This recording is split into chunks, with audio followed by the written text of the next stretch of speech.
bienvenidos a nuestro evento. Yo soy Mariana Arias, soy periodista, es un placer acompañarlos y los saludo desde acá, desde Argentina, desde la ciudad de Buenos Aires.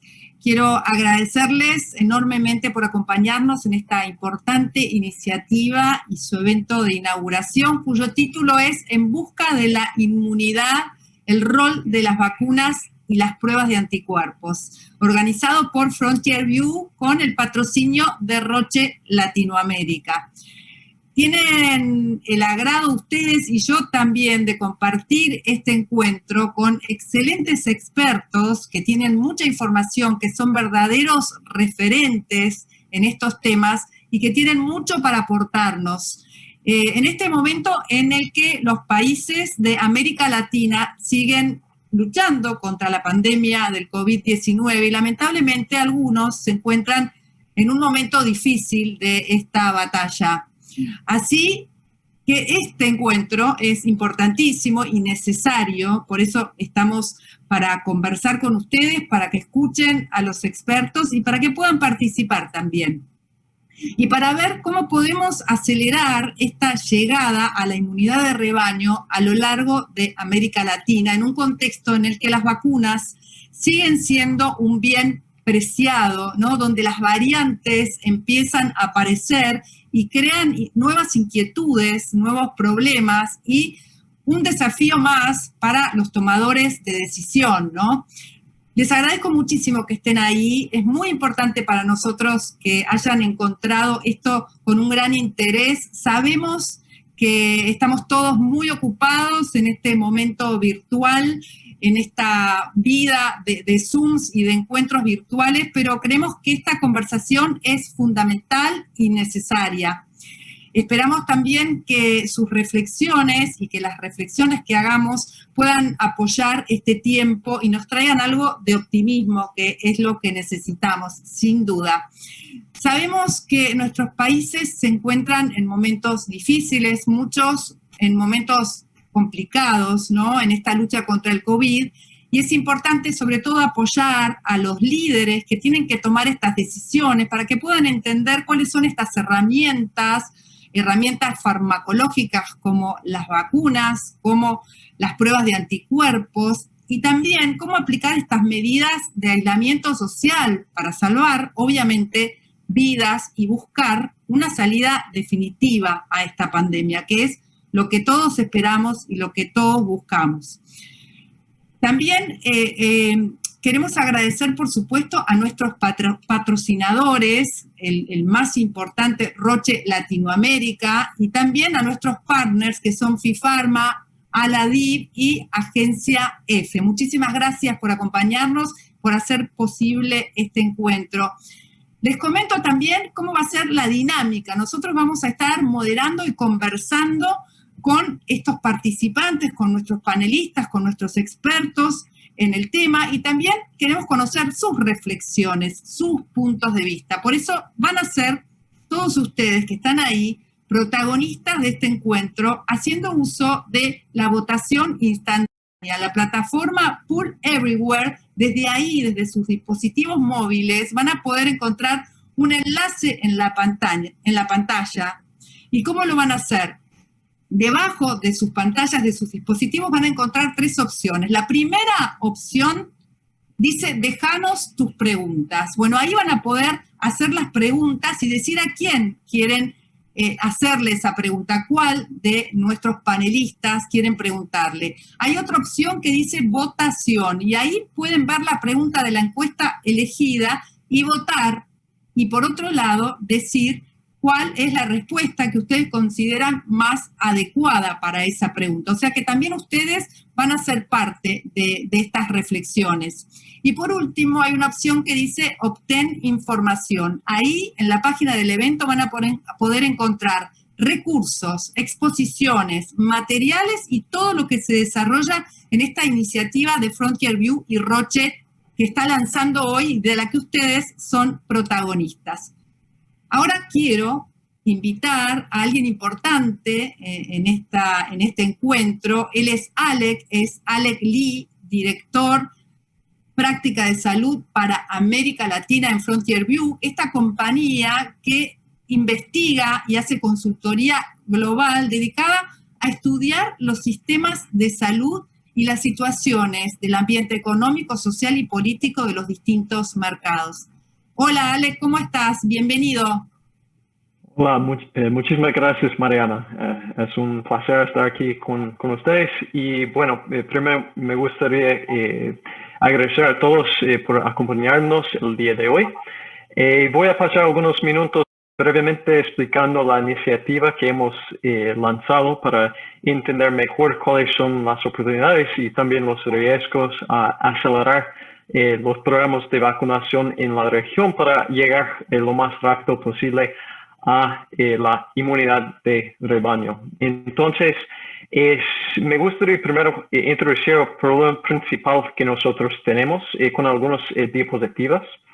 Primero vamos a ver que el desafío principal que nosotros tenemos es que se nos está resultando lento este proceso de los programas de vacunación para llevarnos a la inmunidad de rebaño. Y entonces lo que nosotros podemos entender que es uno de los desafíos principales que tenemos dentro de este proceso es la escasez de vacunas.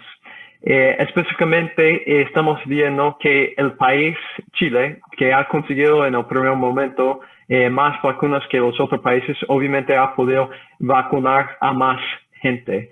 Entonces, dentro de este contexto y obviamente viendo que hay otros retos y dificultades que los países tienen que enfrentar a corto plazo, lo que nosotros nos gustaría hacer es entender mejor dónde están estas oportunidades y también riesgos a acelerar el proceso de la llegada a la inmunidad de rebaño dentro de este contexto.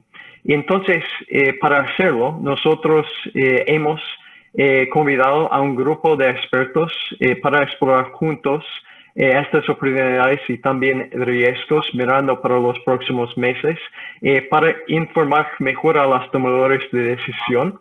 Y para hacerlo, hemos elegido, 6 ejes principales de los programas de vacunación contra el COVID-19. Específicamente, vamos a mirar más de cerca a 3 de estos ejes. En este caso, los ejes de la farmacovigilancia, la priorización de acceso a las vacunas, y también la comunicación para la adherencia y a la vacunación y al distanciamiento social. Y hemos elegido a estos ejes específicamente porque son los ejes dentro de los programas de vacunación contra el COVID-19 que tienen más elementos en común que distintos entre los países. Entonces, para terminar, durante las próximas semanas vamos a juntar 3 mesas redondas con expertos de varios países de la región para tener una discusión envuelta de estos 3 ejes, específicamente mirando para entender mejor de nuevo cuáles son estas oportunidades y riesgos para acelerar el proceso de la llegada a la inmunidad de rebaño en los países de América Latina. Al final de este proceso, nosotros vamos a publicar nuestros hallazgos en 3 documentos de posición o white papers, explicando, lo que nosotros hemos identificado juntos con los 3 grupos de expertos para mejor informar a los tomadores de decisión de los países de América Latina. Bueno, de nuevo, me gustaría mucho agradecerles a todos por acompañarnos el día de hoy. Me gustaría también agradecer a nuestros estimados ponentes. Y Mariano, le paso la palabra de vuelta. Muchísimas gracias. Gracias Alex, gracias por darme la palabra. Ahora sí, voy a presentarles a nuestros panelistas de hoy, a nuestros expertos. Nos acompaña el doctor Gustavo Olaiz Fernández, director del Centro de Investigaciones en Políticas, Poblaciones y Salud en la UNAM, desde la Ciudad de México. Bienvenido. Está también con nosotros el doctor Pedro Kahn, director científico de la Fundación Huésped y profesor de enfermedades infecciosas en la Universidad de Buenos Aires, aquí en la Argentina. La doctora Andrea Uboldi, miembro de la Comisión Nacional de Inmunización, asesora de la Cámara de Diputados de Santa Fe y también exministra de Salud de Santa Fe en Argentina, y el doctor Alexander Precioso, director Farmacovigilancia, Centro para el Manejo de Riesgo y Seguridad Clínica del Instituto Butantan desde Brasilia. Bienvenidos a todos. Gracias. Gracias. Gracias. Un placer.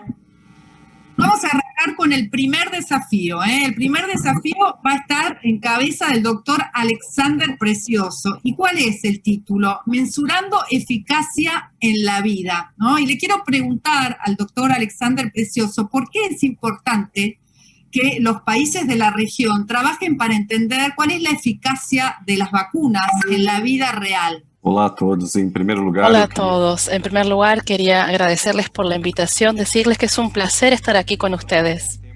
Para abordar este tema, en primer lugar, es importante que entendamos el proceso de estudiar una nueva vacuna. En un comienzo, las nuevas vacunas se tienen que someter a ensayos clínicos, a los estudios clínicos, que varían entre fase 1 y fase 3, y a lo largo de estas etapas, básicamente, nosotros monitoreamos la seguridad de la vacuna y en la fase 3 generamos los datos de eficacia propiamente dicha. Luego, esos datos de seguridad y eficacia de la fase 3, los productores de las vacunas tienen que solicitar el registro de la vacuna en la agencia sanitaria. Característicamente en esta fase inicial, nosotros nos referimos a estudios bastante controlados, ¿sí? No reflejan la realidad del día a día de las personas, sino que son estudios fundamentales para que nosotros podamos generar los datos necesarios para pedir los registros. Una vez que se obtienen dichos registros, también es muy importante que dichas vacunas se evalúen en el mundo real, es decir, en lo cotidiano, en el día a día, porque es ahí donde nosotros vamos a entender cómo se comporta esa vacuna. Desde el momento en que las personas la empiezan a recibir. Entonces, en este contexto resulta fundamental el estudio en el mundo real, porque nosotros tendremos aquí la oportunidad, por ejemplo, de estudiar a poblaciones o el uso de estas vacunas en poblaciones que no fueron contempladas durante los estudios clínicos. Es decir, nuevamente, vamos a ver cómo se comportan estas vacunas en el mundo real y si los datos de seguridad y los datos de eficacia que se encontraron en los estudios controlados también se mantienen en la vida cotidiana, en el uso cotidiano de estas vacunas con las personas. ¿Todas las vacunas son eficaces de la misma manera para todos los grupos étnicos o para cualquier país que tengan diferentes enfermedades preexistentes? En realidad, la mayor parte de las vacunas en general tienden a tener un comportamiento más homogéneo, ¿sí? Pero hay casos en los que, de acuerdo con la etnia o de acuerdo incluso con las características epidemiológicas del lugar, el comportamiento de la vacuna es diferente. Entonces, por eso es fundamental continuar los estudios de las vacunas de acuerdo con las poblaciones específicas y también de acuerdo, por ejemplo, con la realidad epidemiológica específica, porque un comportamiento en una determinada población o en un determinado contexto epidemiológico es el resultado que se obtiene de estos estudios, pero no necesariamente será lo mismo en otro. Entonces, hay una posibilidad de que haya variaciones de acuerdo con la etnia y también de acuerdo con el momento epidemiológico de la enfermedad. ¿Cómo se monitorea la eficacia? ¿Cómo se establece la efectividad de una vacuna? Y si tiene algún papel importante los test serológicos en ese sentido. Claro, en un estudio controlado, es decir, un estudio clínico de una una forma bastante resumida, ¿no? Se divide a los participantes en dos grupos, el que recibe la vacuna propiamente dicha y el otro grupo que va a recibir lo que nosotros llamamos placebo, que en realidad es una sustancia semejante a la de la vacuna, solo que no contiene el principio activo de la vacuna. En un estudio controlado, estas personas son distribuidas de una manera aleatoria para recibir o la vacuna o el placebo, y luego, con la recurrencia de los casos de la enfermedad, se compara entre esos dos grupos en donde hubo mayor frecuencia. La vacuna eficaz es aquella en la cual, en el estudio controlado, la mayor parte de los casos de la enfermedad se da entre los participantes que recibieron el placebo. Ahora, en la vida real, esa eficacia se puede evaluar de diferentes formas. Y en general, cuando también hablamos de una vacuna, de una enfermedad infecciosa, muchas veces, si es en un estudio controlado o en el mundo real, va a haber personas que eventualmente ya puedan haberse contagiado. Entonces, entra un papel muy importante en los tests de laboratorio, ¿sí? Porque ahí eso nos permite, por ejemplo, hacer evaluaciones de acuerdo con la exposición previa que tuvieron las personas, sea en un estudio controlado o en la vida real. Y ahí tendremos información específica de seguridad, eficacia en función de la exposición previa al agente infeccioso.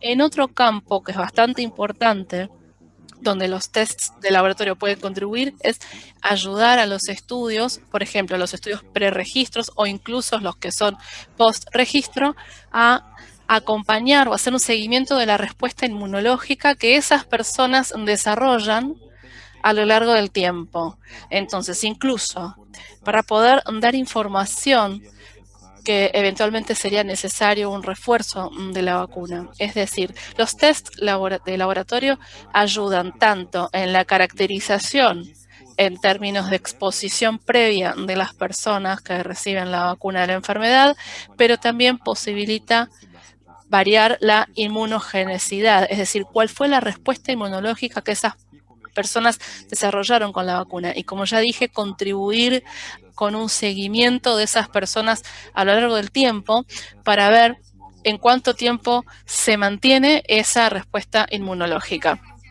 Muy valioso su aporte, doctor Alexander, precioso. Gracias por su participación.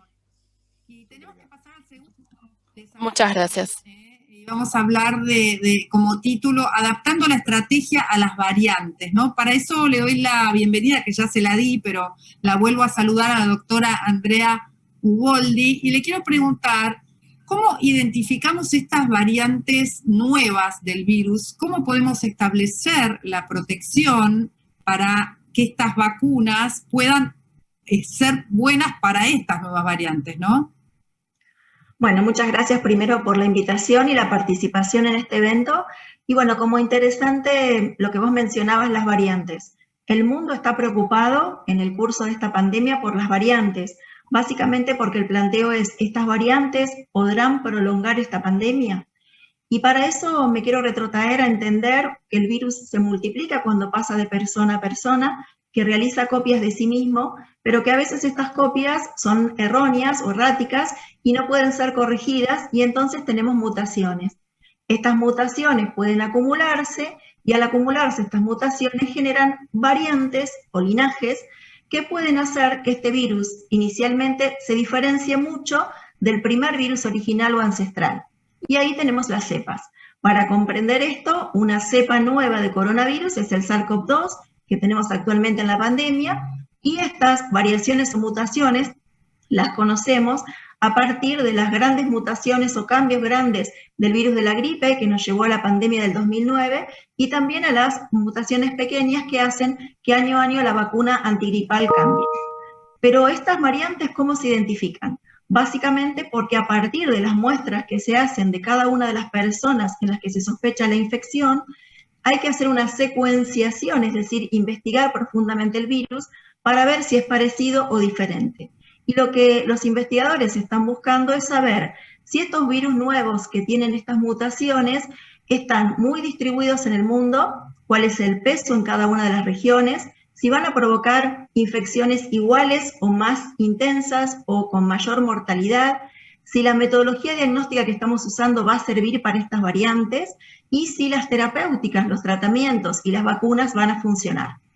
Recordemos que si los virus tienen una mutación que los haga más transmisibles, es probable que esta inmunidad de rebaño, que está relacionada con el índice de reproducción o el umbral de protección de rebaño que tiene nuestro virus actual, que está entre 2 y 3, hablamos de que un 60% de la población debería estar vacunada.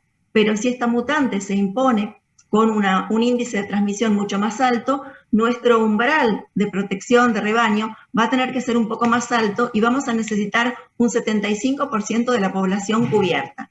Entonces, estas variantes son muy importantes a la luz de la investigación y desde el punto de vista de cuál es nuestra mayor defensa para lograr controlar estas variantes, es pensar en una campaña de vacunación eficaz, a una velocidad adecuada, que cubra los grupos de riesgo y que también esté acompañada de estrategias preventivas que nos ayuden a controlar las variantes. O sea que la mejor estrategia para reducir el riesgo de las variantes es tener una vacunación rápida, efectiva. Exactamente. ¿Hay alguna otra estrategia que reduzca el riesgo? ¿Tienen alguna importancia, por ejemplo, los test serológicos? ¿Hay que seguir testeando? ¿El distanciamiento social también puede ser una buena estrategia? Absolutamente. La campaña de vacunación es una estrategia, por supuesto, a la velocidad y al ritmo de acuerdo a la disponibilidad de vacunas, pero también hay que pensar que necesitas seguir haciendo los diagnósticos y necesitas confrontar a las personas que se enferman para evaluar desde el punto de vista serológico si han estado vacunadas o no, si hay una respuesta exactamente igual que la prevista con la situación del virus anterior o existe alguna diferencia. Entonces, en definitiva, en la medida que se avanza con una intervención como es la vacuna, la necesidad de pruebas serológicas se mantienen para evaluar respuesta de los vacunados y también para evaluar, de acuerdo a las plataformas, es decir, a las variedades de vacunas que tenemos disponibles, cuál es la protección o cuál es la eficacia de cada una de las vacunas. Las medicaciones preventivas pueden reducir de alguna manera los casos severos, ¿no? ¿Cómo pueden de alguna forma también los test de diagnóstico ayudarnos a conocer la salud de esa persona y el riesgo que tiene o la predisposición para tener complicaciones? Bueno, en principio siempre necesitamos primero diagnosticar a la persona, esto es cuando tenemos la definición de caso sospechoso, utilizar una prueba que nos permita identificar que la persona está cursando la infección. Y esto no lo tenemos que desestimar aún en este contexto de que comenzamos a vacunar, es decir, que si aún vacunado con una primera dosis o aún con 2 dosis la persona tuviera sintomatología, tenemos que hacer una prueba molecular de PCR para hacer el diagnóstico.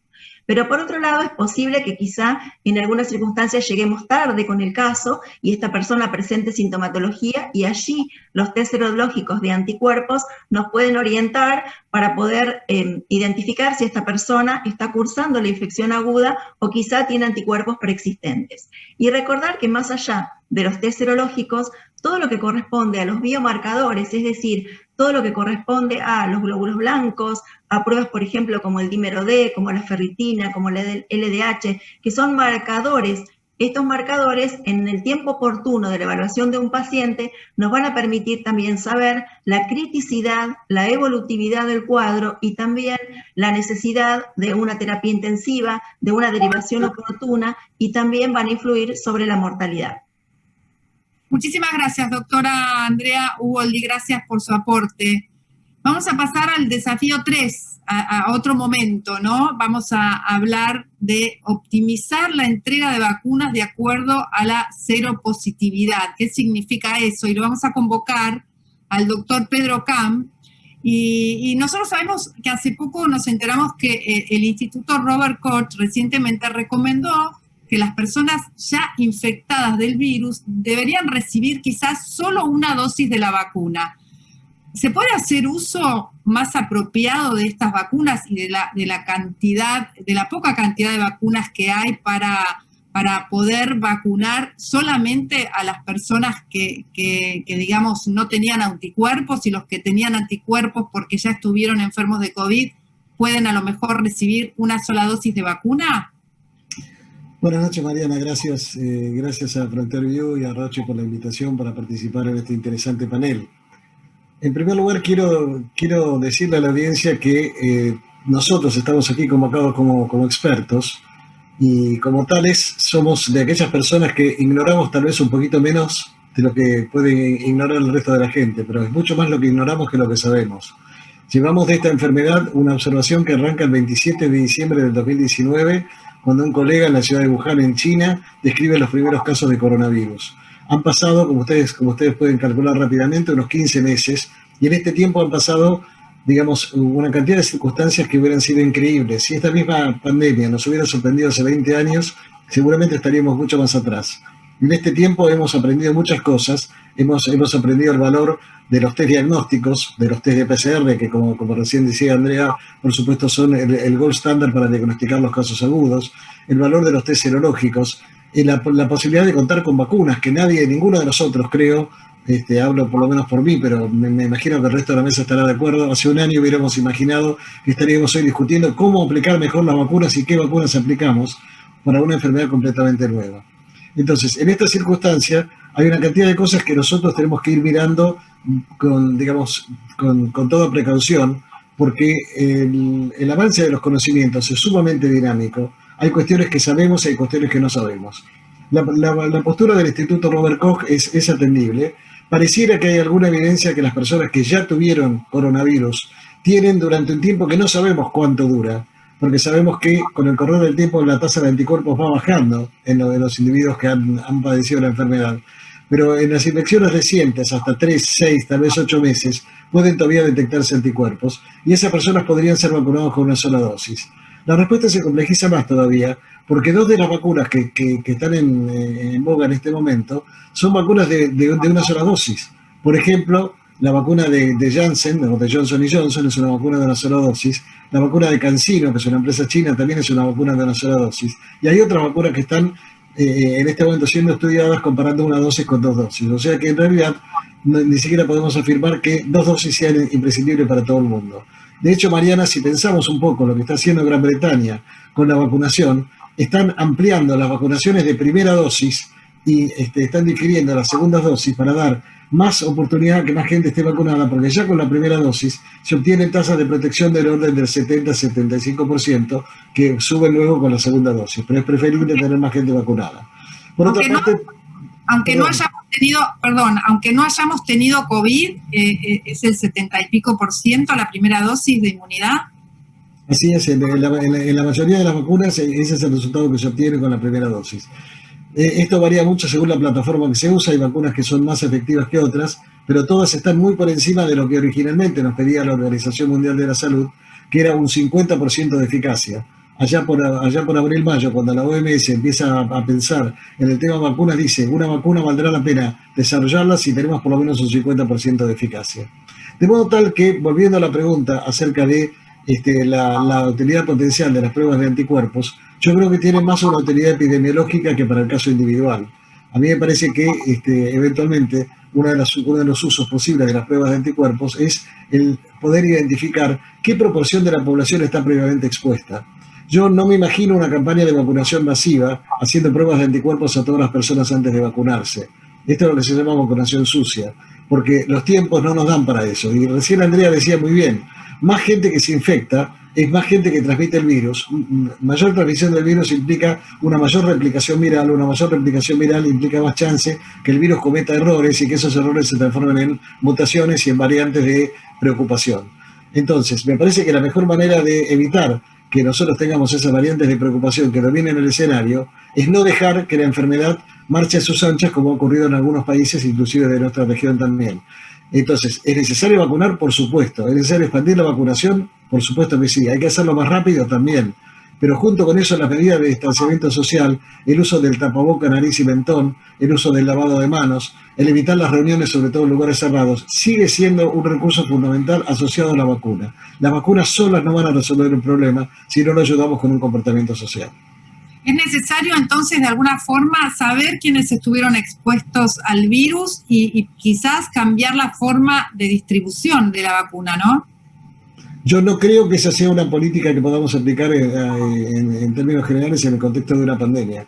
No creo que podamos hacerle pruebas serológicas a todas las personas antes de vacunarlos porque sería extremar la complejidad y retardaría el proceso. Sí, en cambio, podría tener sentido desde el punto de vista de la vigilancia epidemiológica hacer pruebas en una cantidad de personas para ir midiendo los niveles de exposición. Ahora, una persona que haya tenido COVID o una persona que haya sido vacunada ¿quiere saber su nivel de anticuerpos? Bueno, puede hacerlo porque las pruebas tienen digamos, utilidad en ese sentido. Sin pedirle milagros, porque son pruebas que se han desarrollado en el curso del último año que pueden tener falsos negativos y también puede ocurrir que una persona tenga una memoria inmunológica que no sea detectada por anticuerpos, porque hay que recordarle a la audiencia. El sistema inmunológico tiene dos grandes brazos, el sistema de la inmunidad humoral, que se mide por anticuerpos, y el sistema de inmunidad celular, que es donde se guarda la memoria. Entonces, no necesariamente la ausencia de anticuerpos indica que una persona no haya estado expuesta. La presencia nos confirma que sí estuvo expuesta. Bien, y los subgrupos de la población, los pacientes que tienen algunas condiciones preexistentes o enfermedades, ¿también podrían recibir una sola dosis de la vacuna y estarían protegidos? ¿O Depende, Mariana, de qué tipo de vacuna estemos hablando. Si me hablas de la vacuna de Janssen, por ejemplo, te digo que sí, que con una sola dosis la vacuna funciona muy bien. No sabemos si funcionaría mejor con dos, pero con una tiene muy buenos resultados. La vacuna de CanSino parece funcionar muy bien también con una sola dosis. Y yo diría que esas poblaciones a las que vos haces referencia, esas poblaciones que son las de mayor preocupación, porque son las que tienden a evolucionar a formas más graves, son las primeras que tienen que vacunarse. Lo que sabemos de la vacuna hasta ahora es que la vacuna no impide la transmisión. Lo que sabemos de la vacuna es que impide las formas graves de enfermedad. Y son las formas graves de enfermedad las que nos consumen el oxígeno, las que nos consumen las camas de terapia intensiva y las que generan mortalidad. Impiden las muertes, ¿no? Reducen significativamente el número de muertes. En algunos casos, en más del 95%. ¿Y cómo podemos trabajar, doctor, para cuidar correctamente a las personas que tienen estas condiciones preexistentes? Por ejemplo, un paciente de VIH positivo. Bueno, un paciente de VIH positivo no es necesariamente una persona de mayor riesgo dependiendo del número de CD4, o sea, del nivel de defensa que tenga. En términos generales, los pacientes con más de 350 CD4 tienen un riesgo similar al de las personas que son HIV negativas. Hay información contradictoria, hay algunas publicaciones que dicen que tienen riesgo aumentado, otras que no lo tienen, pero en términos generales, por lo que hemos visto en nuestra población, nosotros manejamos un número muy grande de pacientes VIH positivos, no hemos visto un impacto mayor de la pandemia. Ahora, con CD4 bajos o pacientes que no están en tratamiento antirretroviral con carga viral alta, allí el riesgo es el de cualquier paciente inmunocomprometido y por supuesto que tienen que tener una prioridad absoluta en ese sentido.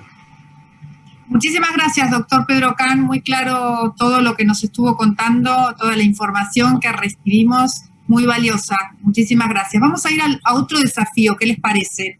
Vamos a hablar de incentivar la adherencia de la campaña de vacunación y la continuación de estas medidas de distanciamiento. ¿Cómo juegan esas dos cosas? Gustavo Olaiz Fernández, el doctor Gustavo Olaiz Fernández, bienvenido, gracias por acompañarnos. Y le digo algo así. Los modelos epidemiológicos nos muestran que el relajamiento de las medidas de distanciamiento social ante la llegada de la inmunidad de rebaño también puede resultar puede dar daño, ¿no? Puede provocar daño a la salud de todos. O sea que quizás la vacuna solamente no sea eficaz, eso lo decía también el doctor Pedro Camp. ¿Cómo podemos trabajar los actores del sistema de salud para crear comunicaciones buenas, claras, transmitir los conceptos y los resultados de manera fidedigna para contribuir de alguna manera a la educación? Estuvimos aprendiendo mucho todo este año, pero seguramente necesitamos saber más, porque viene la vacuna y creemos que podemos liberarnos, pero en realidad hay que seguir cuidándose, ¿no? Eso es muy cierto. Primero, bueno, igual que todos, muchas gracias por la invitación a Frontier View y a Roche para platicar con ustedes un momento sobre uno de los temas creo que trascendentes en este momento, que es qué pasa con la vacunación y a dónde vamos. Primero yo diría el término que usamos, inmunidad de rebaño, que también se llama de grupo o colectiva. La verdad es que el nombre más feo que le podemos poner es el de rebaño, entonces yo lo voy a decir colectiva. Es la protección de la población ante una infección debido a la presencia de un elevado porcentaje de individuos que ya son inmunes a la misma. sabemos que en caso de los virus que mejor conocemos, los virus viejos, conocidos por la humanidad de tiempo y que tienen una relativa baja capacidad de infectar, como es el caso de la polio, se alcanza la inmunidad colectiva en niveles cercanos al 80% de la población. En otros casos, que también conocemos muy bien, como es el caso del sarampión, se requiere alcanzar cerca del 95% de la población para tener una protección efectiva. Así que en el caso de sarampión, para fines prácticos, no hay inmunidad colectiva, no hay inmunidad de rebaño. Esto es una posibilidad siempre para este virus, que no exista de ninguna manera este tipo de protección colectiva y que tengamos que vacunar a la gran mayoría de la población. Cuando empezábamos, pensamos que entre el 60 y 70% de la población sería suficiente. Ahora ya vamos en el 85% y subiendo, dependiendo de la variante que estemos encontrando y las formas de transmisión y la efectividad de ellas. Hay otros virus que se parecen mucho a este, como el de la influenza, que tiene una enorme capacidad de modificarse y mutar. Esto implica que la vacunación debe evolucionar al igual que el virus. Esto ocurre año con año. Esta es una posibilidad todavía para la evolución del SARS-CoV-2. Ya veremos si esto ocurre, y aunque no es tan efectivo mutando, sabemos que este año ha presentado ya múltiples variantes de preocupación, como nos presentó Pedro, y seguirá presentándolas. Entonces es un tema que no podemos olvidar. La otra es que la capacidad que tiene el ser humano de producir inmunidad, considerando principalmente las que ya se hablaban aquí, la capacidad de evitar infecciones graves y muerte, en el caso de este virus depende de diversos factores, entre ellos, como ya mencionó Andrea, es cuánto dura la inmunidad natural de la infección, que todavía no sabemos, cuánto dura la inmunidad que generan las vacunas, que también nos falta de saber, cuál es la velocidad con la que se aplican las vacunas, y en esto tenemos procesos que son diferentes, y algunos muy fáciles y otros súper complicados. La capacidad de las vacunas a producir una respuesta inmune ante las nuevas variantes, qué tan efectivas son, y el tema que me pidieron que tocara, que es el relajamiento de las medidas higiénicas. En este caso, el relajamiento de las medidas higiénicas tiene dos resultados previsibles en el corto plazo. El primero es la cercanía ya de las vacaciones, hasta 2 semanas, de la Semana Santa o del Spring Break, que en muchos países de América son los principales periodos vacacionales. Esta situación puede volverse de enorme complejidad poblacional, ya que implica el aumento de la movilidad. Si al aumento de la movilidad le ponemos además la reducción de las medidas de protección personal, puede llevar un fuerte resurgimiento en la transmisión y por lo tanto el aumento de casos. Si a esto se agrega que es probable que sean estas nuevas cepas las que dominen estas nuevas infecciones, se multiplica el riesgo. Tenemos un periodo de alza, un notable número de casos y de defunciones. El segundo caso se refiere a que se logre convencer a la población que aún es riesgoso aumentar la movilidad, o sea, salir de vacaciones, pero que de cualquier manera se relajen las medidas sanitarias. En este escenario tendremos un repunte menor en número de casos y una menor proporción de la población que tendrá exposición al virus. Esto por lo menos alargará el tiempo en el que el virus puede seguir transmitiéndose, y aun cuando no veremos elevaciones relevantes, sí habrá un repunte extendido de casos. En ambos escenarios, independientemente del factor movilidad, el relajamiento de las medidas de protección e higiene personal llevan a un repunte de casos. En el primer escenario en forma abrupta y en el segundo en forma continua, pero ninguno de los dos es deseable. ¿Cómo hacemos para comunicar eso y para no crear caos e incentivar más temores? Porque en realidad también estamos agotados de la pandemia, ¿no? Y por ahí esta relajación tiene que ver con un problema que tiene más que ver con lo psicológico, ¿no? Por otro lado, si las personas que tienen síntomas de COVID, aunque sean leves, siempre tienen que testarse. Claro, creo que es uno de los puntos más importantes que podemos abordar en esta plática. La información incompleta, falsa o tendenciosa se ha vuelto moneda de cambio, moneda común en las redes sociales. La falta de seriedad y disciplina de algunos responsables del seguimiento de las pandemias no han ayudado en nada, como tampoco la politización de la enfermedad y sus medidas. Se requiere reiniciar un proceso de diálogo con la población con la mejor información disponible, sin exageraciones, pero sin ocultamientos. Ser claros y empáticos. Esto para que los gobiernos puedan recuperar la confianza de la población y tomar las medidas puntuales, efectivas y completas. La educación a la población es claramente de primordial importancia si queremos tener una contención efectiva de la pandemia. Bien, y tenemos que seguir testeándonos, entonces, esa era la otra pregunta que le hacía. Ciertamente. O sea, sabemos que una proporción importante de la población. Yo tengo síntomas leves, solo aislarme, no, tengo que testearme y aislarme. Por supuesto.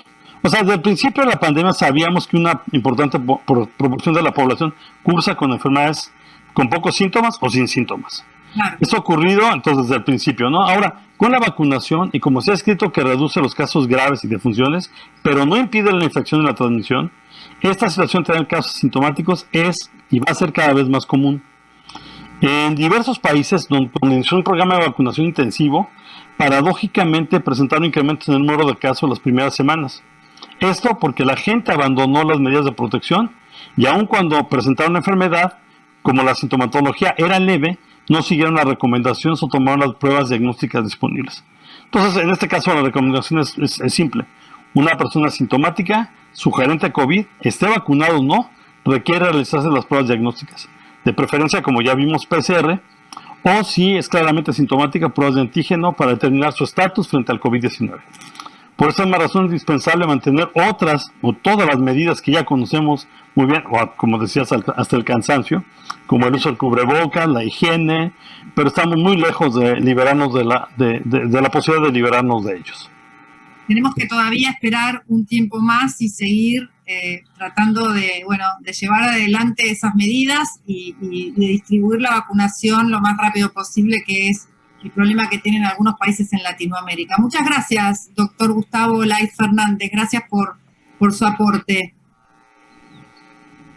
Y yo le doy la bienvenida a Alec, ¿no? Porque ahora sí tenemos que empezar con la votación, Alec. Así que, por favor, tenés que ayudarme. Vamos juntos con eso. Bueno, muchísimas gracias, Mariana. Y qué interesante la conversación hasta ahora. Y todavía tenemos bastante para tocar el día de hoy. Y bueno, me gustaría ahora llevarnos o pasarnos a la parte más interactiva de nuestro evento, que va a consistir de las preguntas de la audiencia que vamos a compartir con nuestro panel de expertos. Pero también vamos a tener una serie, de verdad, 3 preguntas de votación. Ustedes,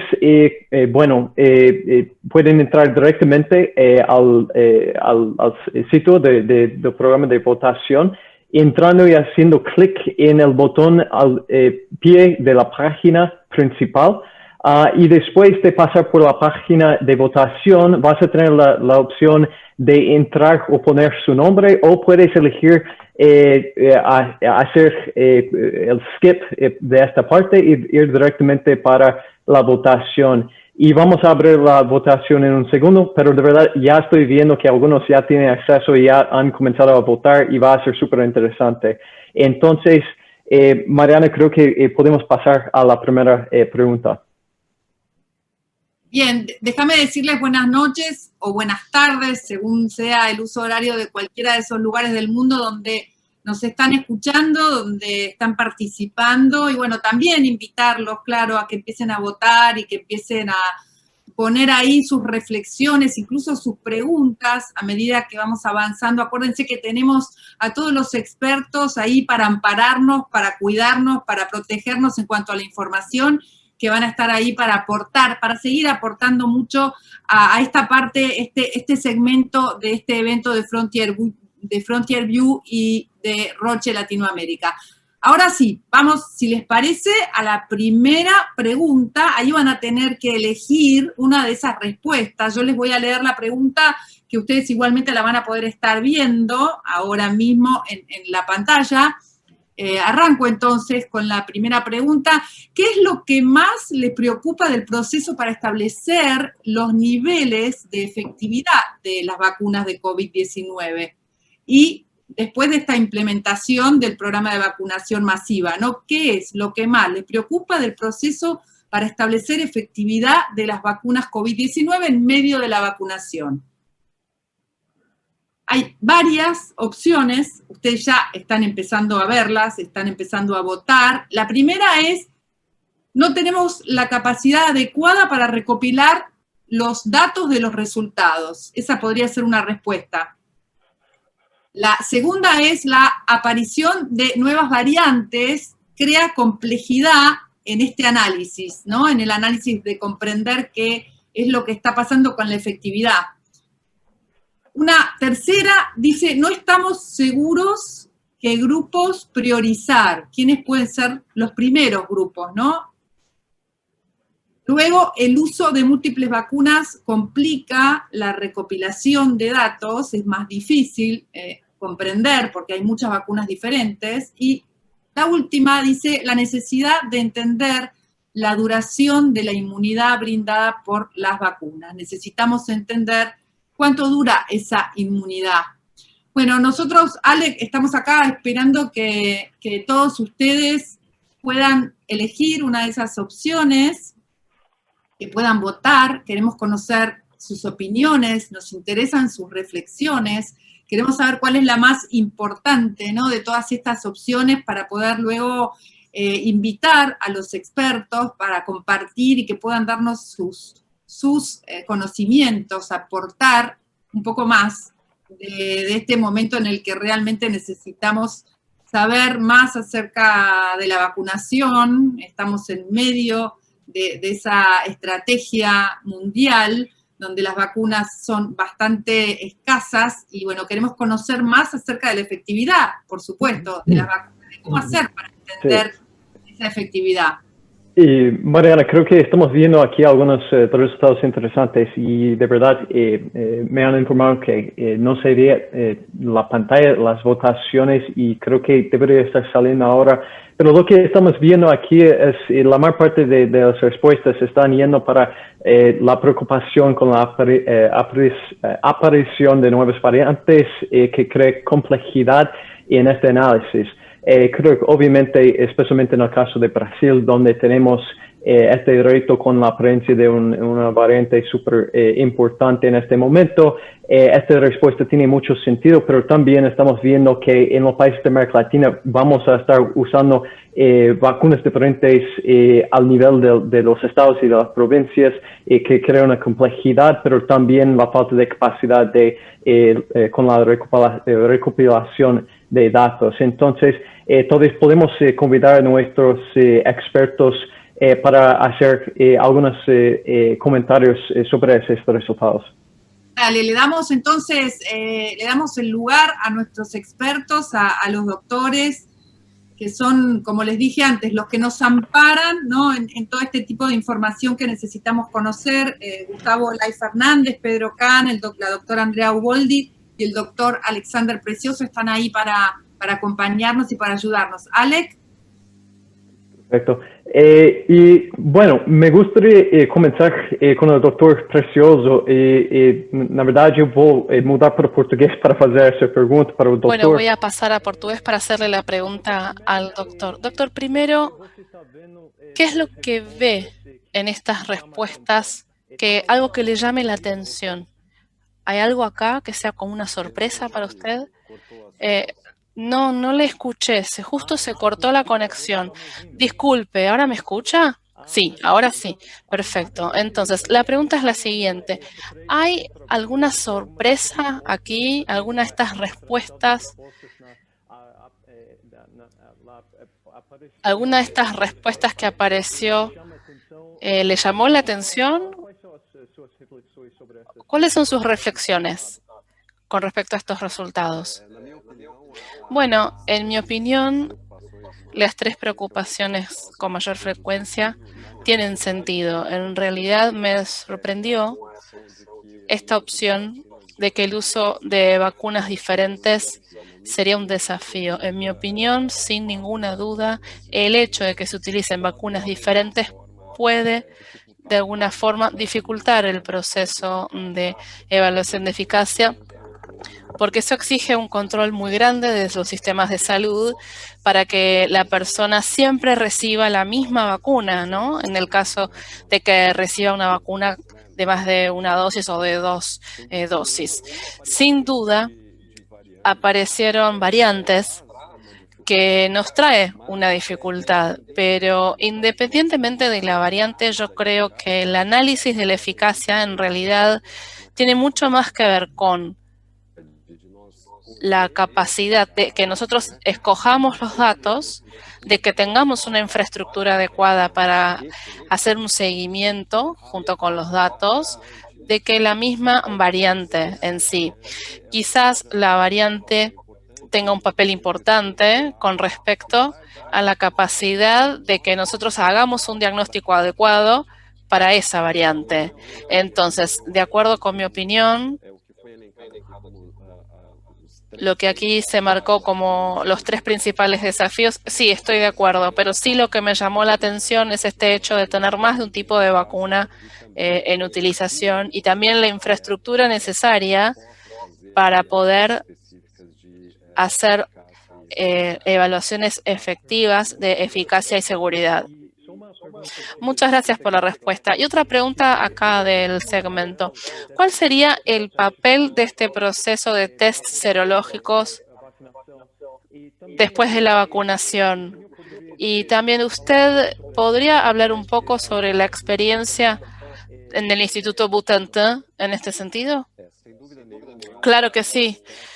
Sin duda los tests de laboratorio con los tests de resultados serológicos, según mi punto de vista, tienen una importancia muy grande en 3 sentidos. Primero, es la caracterización en términos de la exposición de las personas a la enfermedad. Entonces, tenemos una evaluación previa para saber, por ejemplo, si la persona ya había sido infectada o no antes de recibir la vacuna. En segundo lugar, que es un punto muy importante, es lo que nosotros llamamos la evaluación de la cinética de la respuesta, es decir, cómo esa respuesta inmunológica desarrollada por la vacuna e incluso por la infección natural, ¿no? Cómo se comporta a lo largo del tiempo, principalmente para darnos una respuesta a una realidad de durante cuánto tiempo esa respuesta inmunológica se mantendría. Y otra contribución que es extremadamente importante, en tercer lugar, es que con los tests serológicos aliados a otros tests clásicos, son un campo muy necesario para que efectivamente podamos definir, por ejemplo, el correlato de protección de la enfermedad, es decir, qué niveles de anticuerpos realmente están asociados a la protección de la enfermedad. El Instituto Butantan tuvo un papel muy importante con respecto al diagnóstico en nuestro país, en Brasil, porque terminó siendo el centro de referencia y el centralizador de la realización de los tests, tanto serológicos como también los moleculares, ¿sí?, en nuestro país. Por lo tanto, durante todo este año de pandemia, el instituto logró establecer una infraestructura bastante robusta, no solamente desde el punto de vista de su estructura, pero también de la capacidad de recursos humanos para realizar varios tipos de tests de laboratorio de COVID y tests moleculares, serológicos, y además fue fundamental para que estos tests se realicen de una manera bastante ágil y rápida para que la población pueda acceder al resultado lo más rápido posible. Y esto, sin duda alguna, terminó contribuyendo con definiciones y discusiones de políticas públicas de salud, específicamente con relación al COVID. Claro, sí, sí. Muchísimas gracias por la respuesta y también aquí hay mucho que podríamos seguir debatiendo. Tiene una pregunta para la doctora Uboldi, ¿no? Quería consultarla, si me permitís, Alec, a la doctora Uboldi, a ver si ella quizás puede agregar algo, porque, bueno, desde su experiencia en la Comisión Nacional de Inmunizaciones seguramente tenga información, tenga algo para aportar. Doctora Uboldi. Bueno, muchas gracias, Mariana. En principio me parece que la mayor preocupación, coincido con el doctor, está relacionada con la dificultad programática. Esto es, cómo implementamos los programas de vacunación cuando no estamos utilizando una única vacuna, sino que utilizamos varias. Esto está vinculado con los que los intervalos son diferentes, los perfiles son diferentes. Incluso en el caso de Argentina estamos utilizando la vacuna del Instituto Gamaleya, la Sputnik, y esta vacuna tiene 2 componentes diferentes que deben aplicarse en una determinada secuencia, con lo cual también el componente 1 tiene que ser aplicado primero y el componente 2. Entonces, coincido que desde el punto de vista programático, el tener diferentes vacunas complica la situación, digamos, de aplicación, pero no quiero dejar de mencionar que se ha avanzado mucho en Latinoamérica y me encanta que no sea una preocupación la de recopilar datos, porque siempre en Latinoamérica decimos que no tenemos datos, y en Argentina también esto sucedía, pero en este momento hemos avanzado sobre registros nominalizados y plataformas, de modo que para poder valorar efectividad en el mundo real, el tener los datos de las personas y el tener las muestras positivas de aquellos que hayan enfermado y tener también qué vacuna recibió, nos ayuda también a pensar en esta posibilidad. Y solo para terminar, creo que hay mucha preocupación de la gente en el día a día por las variantes, y me parece que las variantes tienen que estar tomadas desde el área de vigilancia epidemiológica para poner a punto los test, para revisar las configuraciones de estas nuevas variantes o mutaciones o cepas, pero me parece que la preocupación mayor en el día a día de cada uno de nosotros es proponer, incentivar y reforzar la importancia de vacunar. Quizá a futuro haya que hacer modificaciones de las vacunas, pero en el ahora todos tenemos que adherir a lograr estar protegidos lo antes posible. Lograr las vacunas, lograr ponernos una vacuna, ese es el ansia de cada uno de nosotros, pero hay muchas preguntas también, Alec, expertos, tenemos preguntas de la gente interesantes. Yo no sé si esta ya fue contestada quizás, pero la voy a compartir con ustedes. Felipe, Mariela y Bárbara preguntan, ¿qué tipo de test, ¿no?, se puede emplear para determinar anticuerpos generados posterior a la aplicación de la vacuna? ¿Y en qué tiempo se pueden realizar para que sean efectivos? Una pregunta bien interesante. No sé, tal vez nosotros podemos dirigir esa pregunta al doctor Precioso de nuevo. Doctor? Bom, nós temos agora, mais recentemente, né? Ahora tenemos más recientemente unos tests serológicos que evalúan específicamente, por ejemplo, el anticuerpo antiproteína, ¿no?, la Spike. Como la mayor parte de las vacunas se desarrollaron con el objetivo principal de estimular la inmunidad, entendiendo que la respuesta inmune contra esas proteínas, contra esta Spike, sería una respuesta inmune protectora, a partir del momento en que tenemos esos tests, ahora esto puede contribuir con la evaluación de la respuesta a la vacuna, porque tenemos las vacunas que predominantemente estimulan la respuesta a la proteína Spike y pruebas serológicas que ahora también tienen como objetivo esa proteína Spike. Entonces creo que aún es importante, aunque tengamos resultados favorables que muestran que estos tests serológicos antiproteína Spike serían tests que demostrarían la presencia de anticuerpos neutralizantes, según mi punto de vista, es necesario que haya estudios en el mundo real con el uso cotidiano, comparando esos tests serológicos con los tests clásicos de neutralización para ir efectivamente, para que podamos realmente afirmar que esos tests están representando la presencia de anticuerpos neutralizantes y, como consecuencia de ello, que se relacione con la respuesta a la vacuna.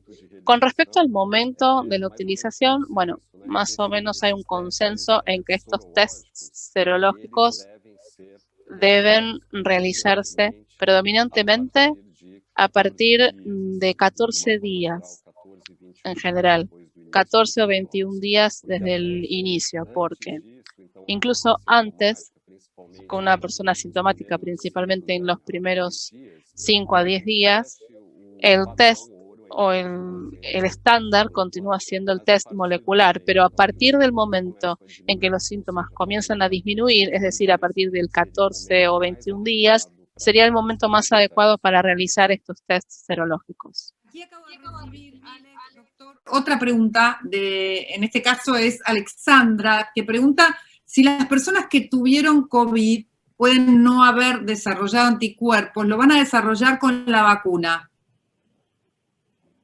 Sí.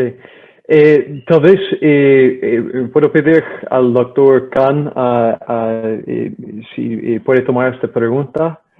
Sí, bueno, Por favor, adelante. no, vale. Bueno, en primer lugar, sí, la respuesta corta es sí, porque, digamos, el estímulo inmunológico que producen las vacunas, por lo que hemos visto, es muy alto. Las tasas de seroconversión son muy importantes, dependiendo del tipo de vacunas, oscilan entre lo que hablábamos durante la charla, entre el 75 y el 90%, sobre todo aquellas vacunas que tienen 2 dosis. Y de modo que es perfectamente posible que se desarrollen anticuerpos a pesar de no haberlos demostrado después de la infección. Hay que ver cuándo se hicieron. Recién el colega de Brasil, el doctor Precioso, decía que hay tiempos para medir estos anticuerpos. Hay gente que por ahí se hace test de anticuerpos muy cercanamente al momento de la infección y no son detectables, o se los hace muy tardíamente y por ahí los anticuerpos no duran indefinidamente. Una de las grandes preguntas que tenemos es cuánto duran los anticuerpos después de la infección y cuánto duran los anticuerpos después de la vacunación. Después de la infección tenemos datos hasta 9 meses, digamos que podrían durar ese periodo. Pueden durar más, tal vez, pero no tenemos tiempo suficiente de observación. Y con las vacunas, todos los datos que tenemos son de los estudios de fase 3, que han hecho análisis interinos, y vemos que tienen buenas respuestas inmunológicas, pero efectivamente no sabemos si esa respuesta va a durar 1 año, 2 años, si nos vamos a tener que vacunar todos los años o la vacunación puede ser año de por medio, sin contar en esto, por supuesto, el tema de las variantes, que muy bien analizaban los colegas antes, ¿no? Tengo otra pregunta, Alec, del público que está muy entusiasmado y sigue queriendo saber más, ¿no? Teniendo este panel de expertos tan genial como no, ¿no? Bueno, lo preguntan Dante y Pedro y nos preguntan esto. ¿Quiénes tuvieron infección? ¿Cuánto tiempo después de su alta deben vacunarse? ¿Hay alguna de las vacunas que es preferente para esos casos? Y si se considera importante vacunarse a pesar de haber tenido COVID y tener anticuerpos en muy alto nivel. Entonces, quienes tuvieron infección después de su alta se deben vacunar. ¿Cuál es la vacuna más recomendada para ese caso? Y si se considera importante vacunarse a pesar de haber tenido COVID y tener alto nivel de anticuerpos. Muy interesante la pregunta y tiene mucho que ver con la comunicación con los pacientes y cómo nosotros podemos pasar las informaciones científicas a los pacientes para generar, digamos, confianza por parte de las poblaciones. Entonces, me gustaría dejar esta pregunta abierta a nuestro panel para ver si alguien, bueno, no sé quién le gustaría intentar responder a esa pregunta, pero la dejo abierta. Tal vez, Dr. Elias o Dr. Precioso, por favor. Eu vou fazer alguns comentários. Sí, voy a hacer algunos comentarios. En particular, claro, la vacuna, muy específicamente, es la vacuna que el Instituto Butantan, que es una activada. En general, creo que el concepto vale para todos. Recomendamos que luego de la infección de COVID se aguarde por lo menos 14 días, entre 14 y 21 días, para que entonces la persona pueda vacunarse contra el COVID. Claro, esto puede variar un poco de acuerdo con la vacuna, pero a mi entender, un periodo de entre 2 y 3 semanas como mínimo sería un periodo considerado adecuado para que la persona pueda recibir la vacuna. Sigo pensando también y orientando que incluso teniendo la enfermedad es muy importante que la persona se vacune, porque como ya se dijo incluso por los colegas aquí presentes, las vacunas que nosotros tenemos en este momento son vacunas que tienen como principal objetivo hacer que las personas, claro, que no tengan COVID, pero además de esto, que no tengan una enfermedad grave, que no tengan que ser internadas, es decir, que si tienen COVID tengan una enfermedad más leve. Y en este sentido, ahí no tenemos datos suficientes que nos muestren o que comprueben que estas vacunas de primera generación también tengan la capacidad de interrumpir la transmisión. Entonces, tener la enfermedad, sí, luego de determinado momento, que ya no tengas el virus circulante, y al ser vacunado, entonces podés no tener la enfermedad de manera más grave. Y aún no hemos logrado demostrar que dejes de tener la capacidad de continuar cargando el virus. Es decir, una persona vacunada aún tiene la posibilidad de tener el virus y por lo tanto aún sería un foco de potencial infección para otras personas. Esto es importante porque también sabemos que debido a la limitación del medio de vacunas, en un primer momento hay un pequeño porcentaje de la población que va a estar vacunado. Entonces, cuando llegamos al estadio en el que gran parte de la población esté vacunada, probablemente esa transmisibilidad disminuirá o incluso desaparecerá. Entonces, la orientación que doy es que se vacunen, incluso y continuando, ¿no?, con las medidas precautorias necesarias, porque hasta este momento no se confirmó que impida la transmisión. Muy bien. Gracias, doctor Alexander. Precioso, muchas gracias a todos, bueno, por este aporte de este momento, pero tenemos que pasar a la segunda placa. ¿Qué les parece? La segunda pregunta, que va a tener opciones para que ustedes puedan votar, como hicimos recién, así que estén atentos a esta nueva pregunta que tiene que ver con estas nuevas recomendaciones para pacientes con la exposición previa al virus, pacientes que hayan tenido COVID, ¿no? ¿Cuál es la mayor preocupación que ustedes tienen con respecto a una recomendación de una dosis única, una sola dosis para una vacuna que actualmente requiere un refuerzo o requiere 2 dosis? ¿Cuál es la mayor preocupación con respecto a una recomendación de dosis única para las vacunas que actualmente requieren un refuerzo? Y hablamos entonces de las personas que estuvieron ya expuestas al virus. Esa es la pregunta, empiecen a votar. Igual les voy contando cuáles son las opciones. La primera es la comunicación de temas científico-médicos a la población. La segunda es comprender las implicancias de una dosis única en grupos étnicos o en grupos con afecciones preexistentes. La tercera tiene que ver con la posible percepción de que las personas que se hayan dado 1 y 2 dosis se vieron beneficiadas, ¿no? Eso puede generar ahí desigualdad o inequidad, podríamos decir. El impacto en la durabilidad de esa respuesta, cuánto dura esa única dosis y cuál es la respuesta de esa única dosis en nuestro cuerpo. Y la última opción es no poder identificar los pacientes con exposición previa al virus. Eso quizás se haga más difícil, pero no sé cuál es la que están eligiendo y qué es lo que están votando. Alec. Sí, bueno, los resultados ya son interesantes aquí con el impacto en la durabilidad de la respuesta inmune, saliendo en primer lugar con casi ahora 70% de los votos recibidos.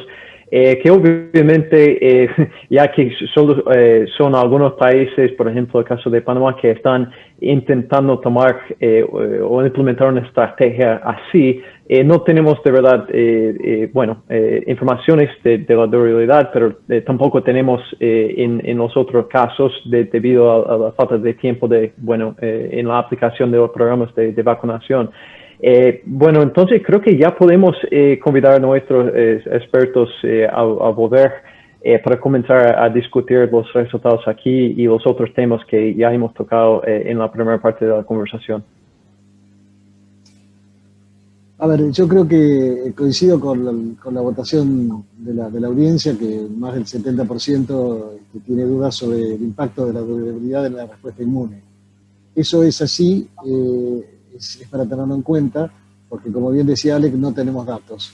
De todas maneras hay que tener en cuenta que, vuelvo a repetir, hay vacunas que son de una sola dosis en general, independientemente de que la persona haya tenido COVID o no, y han tenido buenos resultados.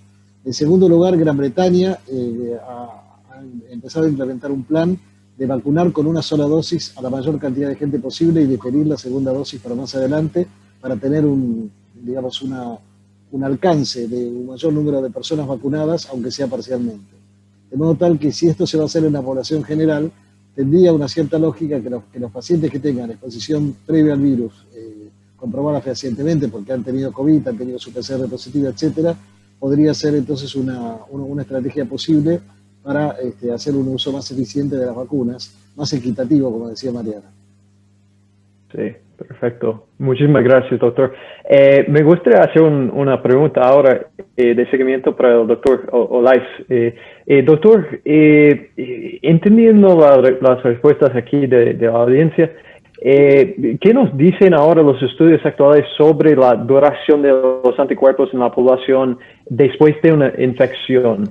¿Qué entendemos en este caso? Y también, bueno, se necesitan más pruebas para realmente entender esta duración y qué tipo de estudios necesitaríamos. Gracias. Bueno, Pedro lo ha dicho muy bien. O sea, lo que nos falta es tiempo, es lo primero. No tenemos suficiente tiempo para saber hasta dónde va a llegar la inmunidad, porque esto va a depender pues, de que podamos seguirlos por el tiempo suficiente. O sea, de que empezaron a vacunarse a grupos en fases 3, pues tenemos unos cuantos meses para identificar hasta dónde han llegado.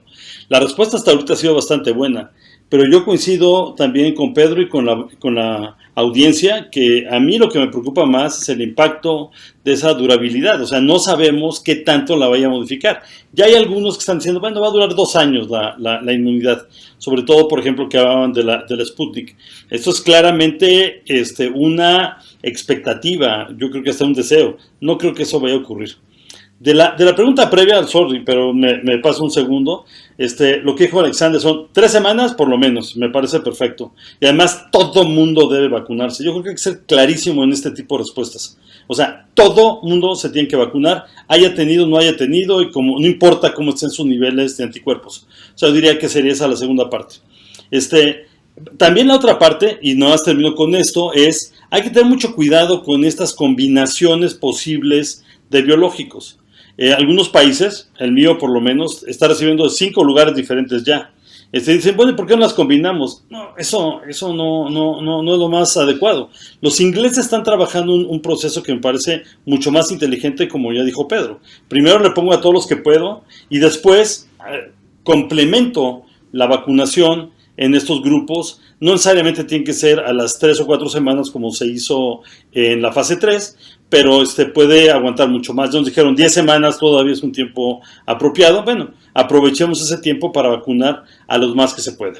Gracias. Muchísimas gracias por la respuesta, muy claro. Doctor Uboldi, una pregunta para usted.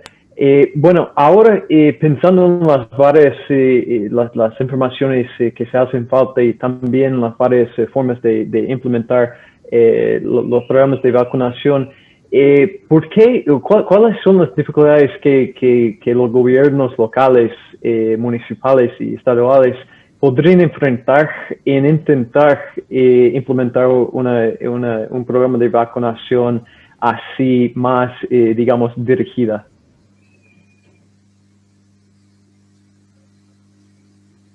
Perdón, me parece que fundamentalmente las dificultades son en distintos escenarios. Uno es la dificultad en este mundo por lograr el biológico, ¿no? Creo que el conseguir vacunas y contar con las vacunas y que las promesas de entregas se presenten en los tiempos adecuados. Esto ha pasado en todo el mundo y nosotros en Argentina lo estamos enfrentando. Lo segundo es, una vez que estas vacunas están disponibles, esto que mencionábamos al principio, la dificultad programática de las distintas vacunas con distintos niveles de aprobación.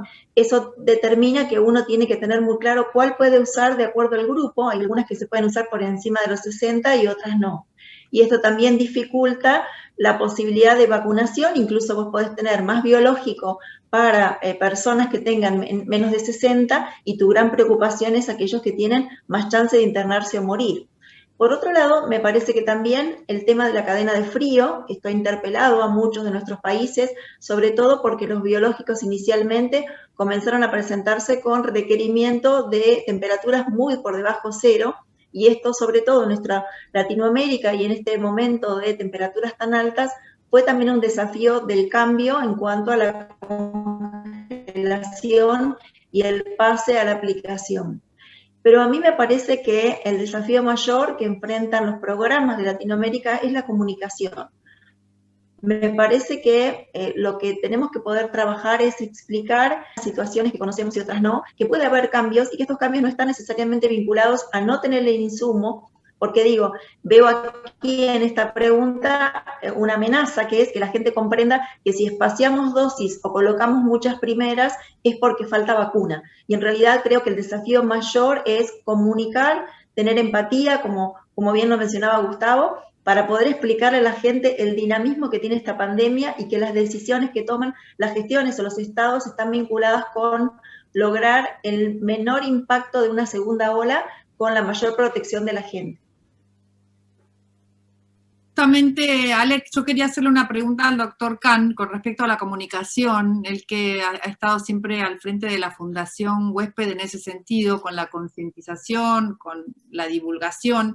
¿Y cómo cree que podemos lograr una buena comunicación en esta pandemia donde todo cambia rápidamente, donde nos convertimos todos en un gran laboratorio y los cambios son tan rápidos que quizás haya que también modificar estas conductas de cómo cuidarnos, modificar incluso la práctica clínica? ¿Cuál es la mejor manera de comunicar eso, de divulgar esos cambios?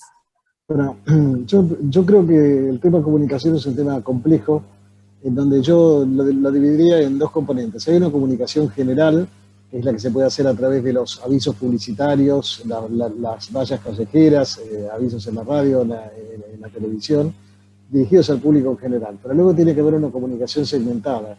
Es decir, estoy seguro que si yo le hablo a un grupo de jóvenes adolescentes, no me van a escuchar de la misma manera que escucharían, por ejemplo, a un youtuber o a un influencer de su misma edad, que les explique las mismas cosas que le queremos decir nosotros, pero en un lenguaje que sea más apropiado, que una comunicación más entre pares, entre iguales. No es lo mismo comunicar para una persona de clase media con educación universitaria en la ciudad de Buenos Aires que comunicar para pueblos originarios en el norte argentino, por ejemplo, o pueblos originarios en cualquier otro país de América Latina. Es decir, tenemos que encontrar una interlocución que esté más basada en la empatía, como decía Gustavo antes, es decir, más basada en te explico porque te entiendo y porque sé que me vas a entender mejor. Entonces, me parece que ese es un aspecto muy importante para tener en cuenta. Y sobre todo, quiero volver a insistir en un tema que hemos hablado reiteradas veces, pero que es muy importante que la audiencia se lleve a casa. Vamos a tener más vacunas, vamos a vacunar más gente, pero con las vacunas solamente no vamos a resolver el problema, por lo menos en el corto plazo. Los cuidados son necesarios. Si queremos evitar la segunda ola, queremos reducir el impacto de la segunda ola, lo que necesitamos es tomar todas las medidas que tiendan a reducir el intercambio de fluidos entre las personas. Es decir, que de alguna manera el uso del barbijo, del tapabocas, el distanciamiento social, el evitar las reuniones, el que si en algún momento las autoridades tienen que tomar medidas drásticas, como por ejemplo cerrar fronteras o por ejemplo reducir determinado nivel de actividades, tenemos que estar dispuestos a hacerlo porque evidentemente en esto le va la vida a la gente. Bueno, esperemos que podamos contener esta segunda ola, ¿no? Que quizás esté cerca. Hay preguntas de la gente, Alex, ¿me dejás hacerlas? Sí, creo que puedes hacer las preguntas de la gente y después podemos terminar con la última pregunta de votación porque estamos recibiendo tantas preguntas buenas. Sigue adelante, por favor.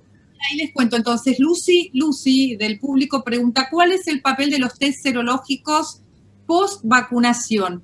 ¿Cuál sería la estrategia para conocer cuál es el cut-off del nivel de anticuerpos que nos permita decir que una persona está protegida contra la enfermedad moderada o severa? Y bueno, le preguntan también a Alexander Precioso una segunda pregunta, que si podría compartir con nosotros la experiencia de Butantan en ese sentido.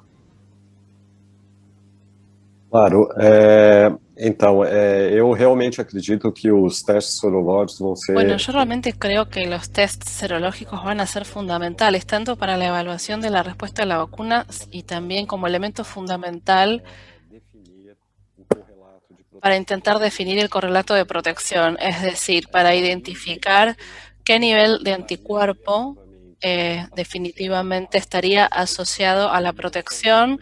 Y no solamente el nivel de anticuerpos, sino también cuál sería el tipo de anticuerpos. Estamos muy concentrados y todo indica que parece que estamos en el camino correcto, ¿no? Que es este tema de analizar los anticuerpos neutralizantes contra la proteína Spike. el test serológico será fundamental. Pero destaco también que, según mi punto de vista, tenemos que entender que en este momento no conocemos ese correlato de protección, ¿sí? Ya sea por la vía principalmente, claro, de la adquisición de la enfermedad de manera natural. Entonces, es fundamental la realización del test serológico y que eso se acompañe por otros tests más clásicos, como los tests estandarizados que tienen como objetivo demostrar qué ocurre con los agentes neutralizantes para a partir de ahí demostrar esa correlación, que creo que es muy importante. Hacer esto en el mundo real es importante, porque es diferente de hacerlo en un estudio chiquito, de laboratorio, controlado. Y ahí, sin duda, los test serológicos podrían eventualmente indicarse de una manera más precisa, ya sea como para analizar la respuesta de la vacuna, como también para encontrar respuestas en términos de protección. La experiencia en el Instituto Butantan en este sentido, en realidad fue a través de diversas iniciativas, ¿sí? Entonces, tenemos el estudio de fase 3 de la vacuna del Instituto Butantan, que es Pronavac, que es el estudio de fase 3 que continúa aún. En el momento, digamos, el tiempo del estudio es de 1 año. El acompañamiento de los voluntarios se da hasta julio, agosto de 2018. Haciendo esta evaluación de inmunogenicidad, podemos obtener datos no solamente de análisis preliminares, sino también del estudio completo para ver por cuánto tiempo la respuesta inmunológica después de la vacunación se mantuvo, ¿sí? Otras iniciativas, ahora más específicamente del Instituto Butantan, también es hacer evaluaciones específicas, es decir, desde el punto de vista de la vacuna o del punto de vista también de tests serológicos, cómo ellos responden o cuál es el desempeño de estos diferentes tests serológicos. Entonces, tenemos varios estudios actualmente para evaluar diferentes tests serológicos y también la evaluación de los tests serológicos relacionados con diferentes variantes. Certo. Muito obrigado, doutor. Cierto, sí, muy bien. Muchas gracias, doctor. Fue súper claro. Es súper importante, ¿no? Esas observaciones que hizo. Podemos pasar para la próxima pregunta de votación.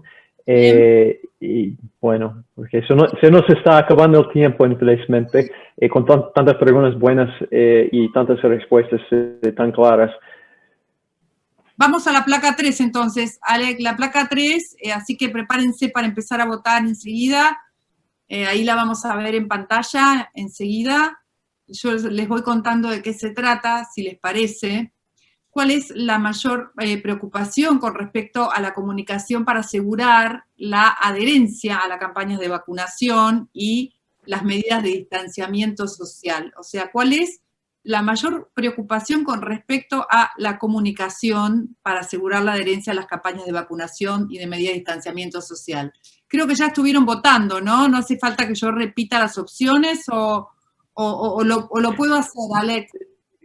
Bueno, creo que lo podemos dejar aquí por un segundo más, pero las preocupaciones de la alianza están muy alineadas con algunas de las preocupaciones ya mostradas por nuestros expertos, que es la necesidad de adherir a las medidas de distanciamiento social al mismo tiempo que estamos realizando los programas de vacunación, que va a ser tan importante.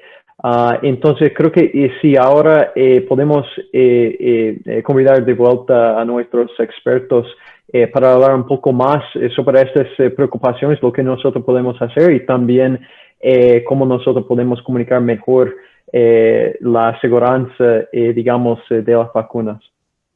Bueno, las opciones, mientras todos siguen votando, son: la gente no cree que las vacunas sean seguras, depende de cuál vacuna en particular. La segunda es: la gente no cree que las vacunas a una vacuna en particular sean efectivas. La gente no sabe cómo ni dónde vacunarse, o la adherencia de las medidas de distanciamiento social disminuirá significativamente antes de lograr la inmunidad colectiva y seguramente impactando negativamente en la salud y abriendo nuevas oportunidades a variantes. ¿Cuál de estas opciones están votando nuestros participantes? Acá estamos ante los expertos que seguramente van a poder decirnos si esta opción que elige la gente es posible o no, ¿no? ¿Cuál?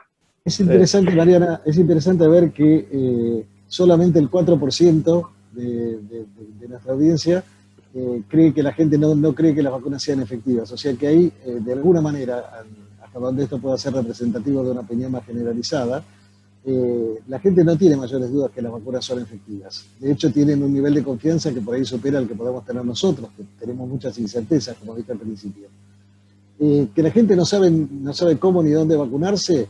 Bueno, yo creo que eso dependerá en los distintos países, en las diferentes jurisdicciones. Yo creo que en nuestro país la gente se anota en las páginas web de las respectivas provincias o de la Ciudad Autónoma de Buenos Aires y sabe digamos, cómo y dónde vacunarse.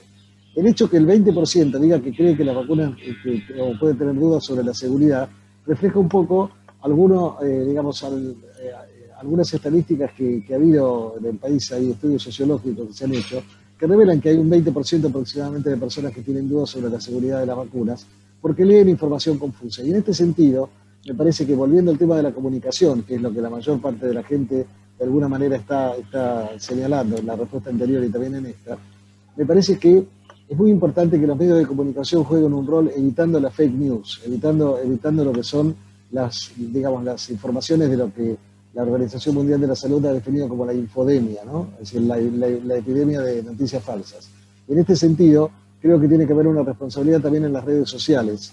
Así como las redes sociales de pronto cancelan determinadas cuentas o suspenden determinadas cuentas porque difunden mensajes que sean terroristas o mensajes que sean ofensivos para minorías, para comunidades, etcétera, también deberían tener una actitud muy firme en relación a muchas cosas sin sentido que se difunden por las redes sociales y que confunden a la gente. Así que me parece muy importante que todo lo que sea comunicación vaya en esta dirección, sabiendo que tenemos que tener esa empatía de la que hablaba Gustavo, con ese 19% que tiene dudas sobre la seguridad, pero insistiendo en el concepto que la adherencia a las medidas de distanciamiento social no deben disminuir significativamente antes de lograr la inmunidad y ni tampoco después de haber sido vacunados.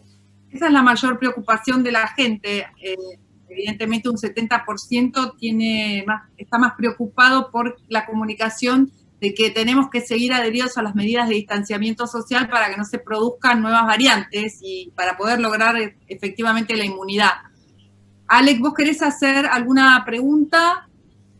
Bueno, nos quedan solo 2 minutos, entonces tal vez lo que nosotros podemos hacer es dejarles espacio a cada uno de nuestros ponentes a dejar una última reflexión sobre la conversación del día de hoy. Y obviamente, bueno, me encantaría hacer 10 preguntas más, pero no nos queda suficiente tiempo. Entonces tal vez podemos comenzar con el doctor Precioso. Por favor, una observación sobre la conversación, lo más importante para usted.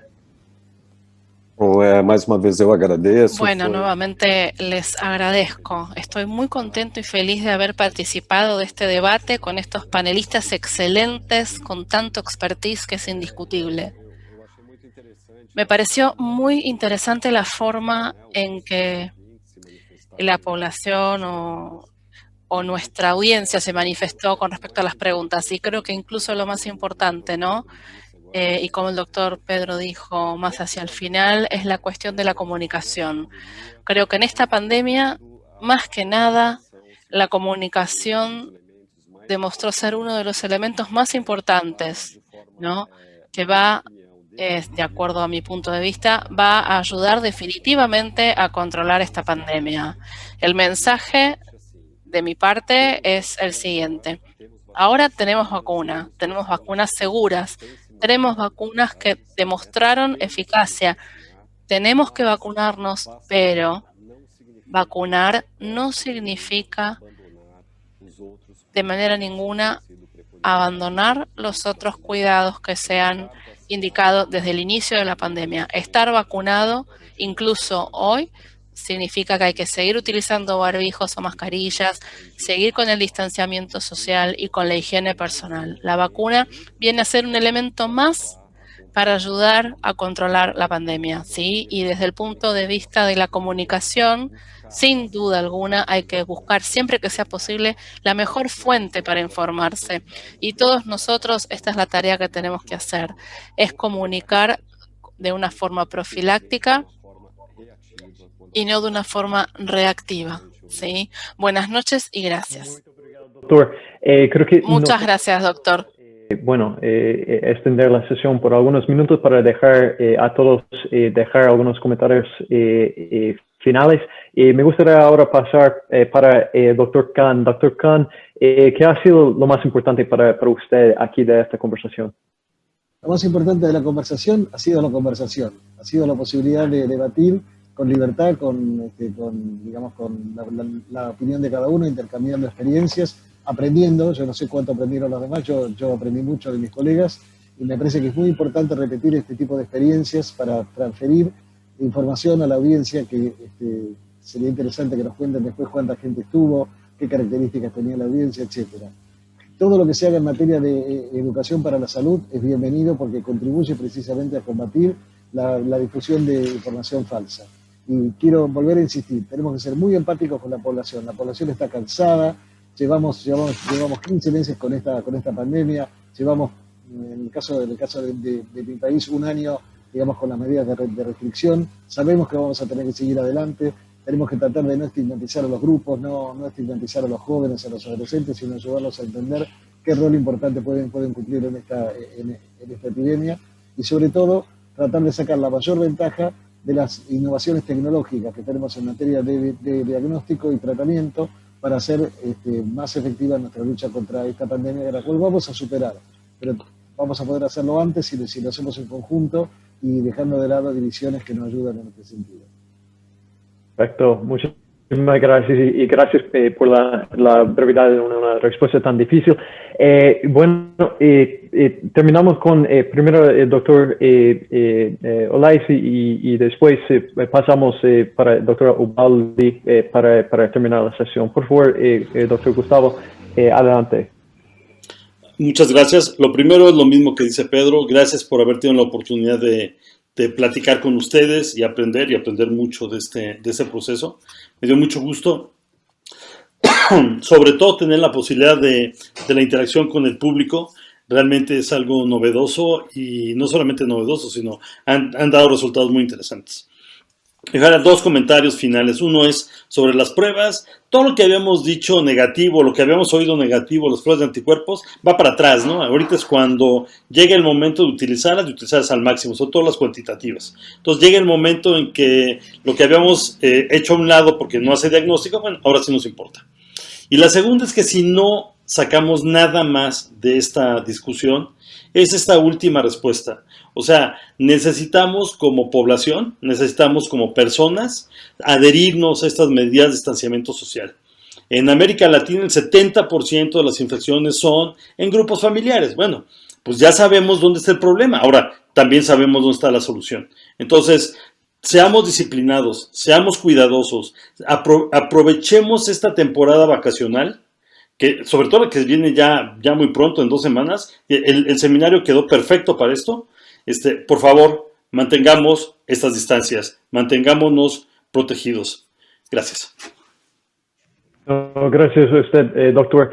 Y para terminar, doctor Ubaldi, por favor, nos gustaría escuchar sus últimos pensamientos aquí sobre la discusión del día de hoy. Gracias. Bueno, gracias a todos por el espacio. Me parece que de esto se trata. Estamos transitando esta pandemia y hay muchas certezas, pero también hay muchas inquietudes y mucho desconocimiento. Y me parece que estos espacios que permitan que la gente se saque las dudas, que plantee sus interrogantes, colaboran con la comunicación, que es la clave, me parece, para este momento. Yo solo 3 tópicos importantes, me parece, para mencionar. La segunda ola para muchos de nuestros países viene, la campaña de vacunación es muy importante, continuar testeando e identificando quiénes son los positivos también, y la atención sanitaria correspondiente pudiéndolo jerarquizar o categorizar de acuerdo a los riesgos. Y lo tercero, también como importante, es que los cambios conductuales que necesitan, porque son cambios y porque son conductas, que insistamos permanentemente que las vacunas no tenemos la certeza de que puedan evitar que la infección se pueda propagar. Entonces, esta necesidad de insistir que la gente se vacune, pero acompañarla del mensaje que a pesar de vacunarse tiene que continuar protegido, es nuestro desafío. Para nosotros, para Argentina, en este momento, creo que hay que volver a trabajar con los protocolos, con el personal de salud, porque creo que ahí está la clave de esta falsa seguridad cuando tienen ya las 2 dosis, y necesitamos seguir insistiendo que esto no ha terminado, que la vacuna no lo ha solucionado y que tenemos un largo camino por delante. Muchísimas gracias a todos, gracias por haber participado, los doctores Pedro Can, Alexander Precioso, el doctor Olais y la doctora Uboldi, gracias por haber estado. La verdad que yo también siento que me enriquecí muchísimo con esta conversación. Estuvimos hablando de muchas cosas, ¿no? Del acceso a las vacunas, de la comunicación, de la adherencia a las vacunas, de los riesgos, de los test serológicos, de la manera de seguir adelante, de los cuidados. Todo eso, toda esta información va a estar en la página. Ustedes, todos los que están escuchando, saben que pueden acceder a esta iniciativa a través de este evento, pueden ver este evento nuevamente, pueden acceder a entrevistas, a los papers de posición de ideas, a todos los desafíos y a todas las oportunidades que da Frontier View con esta participación de Roche Latinoamérica. Muchísimas gracias por habernos acompañado a todos ustedes. Para mí, un placer. Placer.